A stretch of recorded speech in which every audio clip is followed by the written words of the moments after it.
Now we're going to discuss looking at the lung bases. We don't catch a lot of them on the CT scan of the abdomen. However, oftentimes there are things that we can see at the lung bases, so we have to make sure that we look.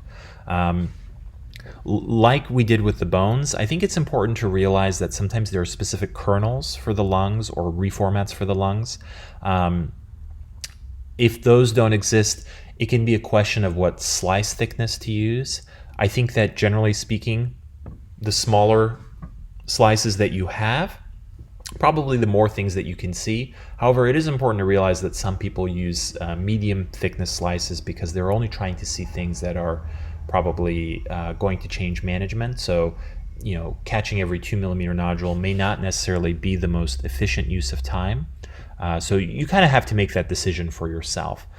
I think right now, because we just came from looking at the bones with the thinnest slice thickness, what we're going to do is just keep our 1.25 millimeter slices, which we have here, and are going to just switch over to the lung window.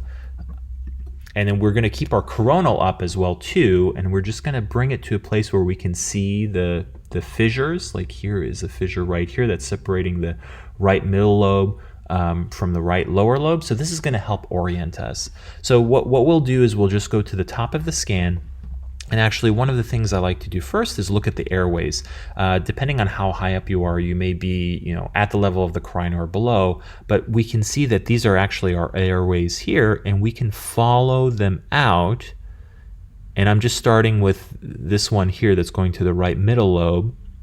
And just make sure, now we'll go to the one that's going to the lower lobe, just make sure that there's nothing in those airways. Sometimes there can be foreign bodies, or maybe people have aspirated, so there's something impacting them. Now we'll go to the one here, which is going to the left lower lobe, and then here's the airway that's going to the left upper lobe, so we can just we catch only part of that there. So we just looked at the airways, that's helpful. Now we can actually look at the lung parenchyma. Kind of a general approach. Here we see the fissure here, so this is the right middle lobe. What we can do is go lobe by lobe and just go up and down nice and slow and just see if there's any pathology that we can appreciate. And we're looking for nodules, we're looking for masses or consolidations.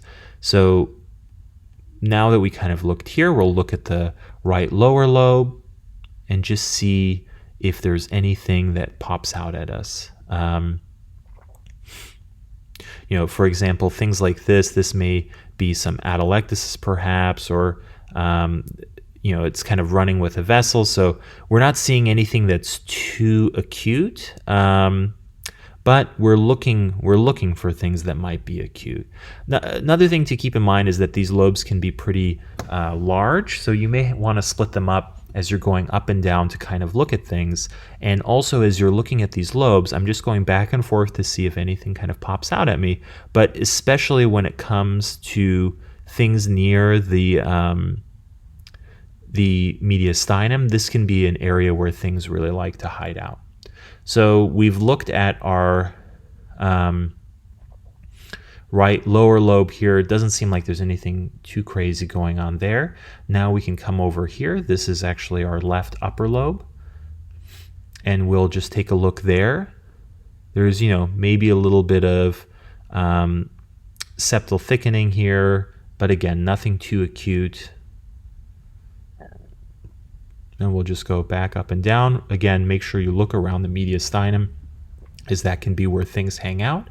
And now we can look at the left lower lobe right here and just keep an eye out for anything that's going to pop out at us. And we'll just go back and forth, just being thorough.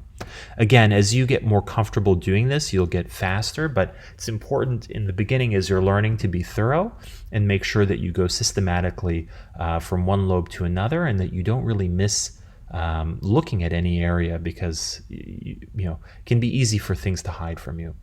But now that we've looked at all of them, we feel pretty comfortable. There's nothing too acute going on or nothing too noteworthy, and you always can corroborate with a coronal view to help orient yourself if you do find anything. But at this point, I think we've taken a good look at the lungs, and we haven't really miss too much there.